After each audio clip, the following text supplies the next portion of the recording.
Well, how's it going, folks? Rooster in Tennessee, roostercb.com, and Uniden Washington going up for sale. Not a bad looking radio at all. Obviously has some age on it, and I could have slicked it up with some Armor All, I guess, before we did the video here. But this is one that I think you'll be able to take and not have to worry about having somebody tune it up, modify it, or do anything to it, because whoever had it before, I believe, took pretty well care of it and has it in a good shape to go ahead and talk on. It has a variable power right here, variable dead key, and yes, your RF gain does still function. So the back knob is going to be your RF gain. A lot of people don't like it when that's disabled. Personally, I don't care. My squelch stays to the left, my RF gain stays to the right. But if you're one of those people that doesn't like when the RF gain's disabled, well, lucky for you. The variable power is on the outside knob of it. So kind of like the way they did that. It does use a 4-pin mic, no mic included. I'm just using a Superstar to test it. I'd probably recommend that or like a D104 to go on it here. Dual switches over here for channels, which we'll get into that here in a bit. I don't think it has a legit channel kit in it. I think it's just been modified. I like to call it hot-shotted when they put the channels in there that way. A lot of times they don't necessarily line up with what they normally would. So I would highly recommend using a frequency counter, which is why we have one in line over here.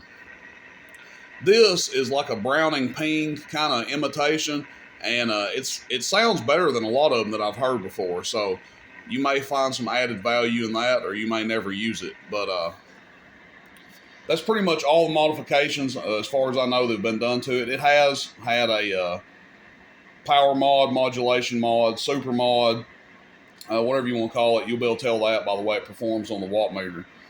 But it's on frequency. I mean, pretty damn close. If we wanted to bump our clarifier, we could, get it to line up perfectly, but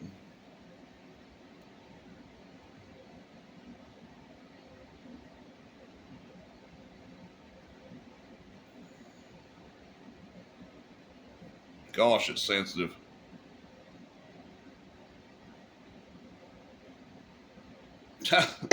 You guys get the point there. If I wasn't fat fingering the dang clarifier, we could probably get it to show exactly 5.0 at the end. But anyway, it works well on frequency. Loud radios, good talkers.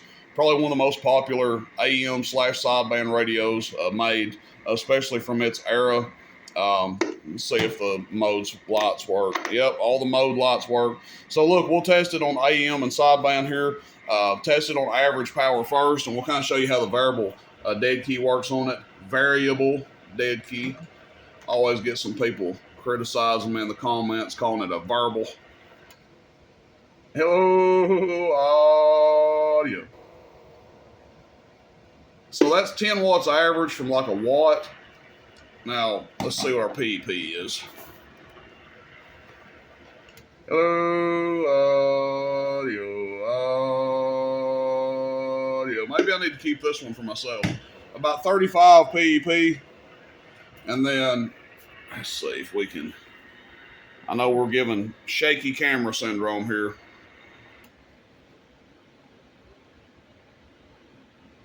So your variable dead key will go over 10 watts, down to nothing. That's how it works. Guess we should have left this on peak. Let's go back to sideband. Hello, audio.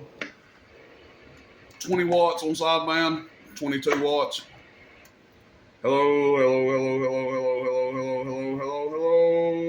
There you go. That's a lower sideband there. So that's what it does on sideband. And this counter isn't good for sideband because you guys see how it jumps around when it's not keyed up. That's not showing the actual frequency of the radio. That's just how these things work. But on sideband, like just on AM, hello, if you modulate, it's not going to show properly. You have to just throw a carrier to get it to read. So these are only good for AM. If you ever see these and you wonder about that, they're no good for sideband. They're great for AM. They're super accurate, but sideband, no bueno. Okay, let's There's your receive test. It's good receive on it. Now let's see if we can get this Browning, imitation Browning to work. Now that is not the sound I was talking about. There it goes. So that, if you put that yellow switch in the up position, this is what you're going to get.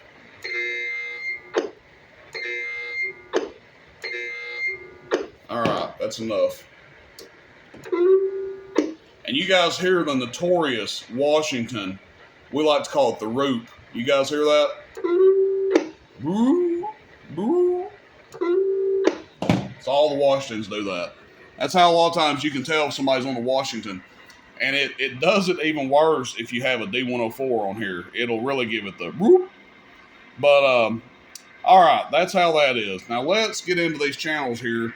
I got to remember where they're at right now or I'll get lost. Okay, so white switch is down. Green switch is up. So let's do green switch down, white switch down. Okay, that's going to be your lower channels. But does it line up? No, it's not going to quite line up because we're on low 36 there and we're back into 27 megahertz. So, okay. Let's go back to green switch up, white switch to the back. Okay. Now let's do green switch down, right switch to the back. All right, so you've got a good bit of channels here.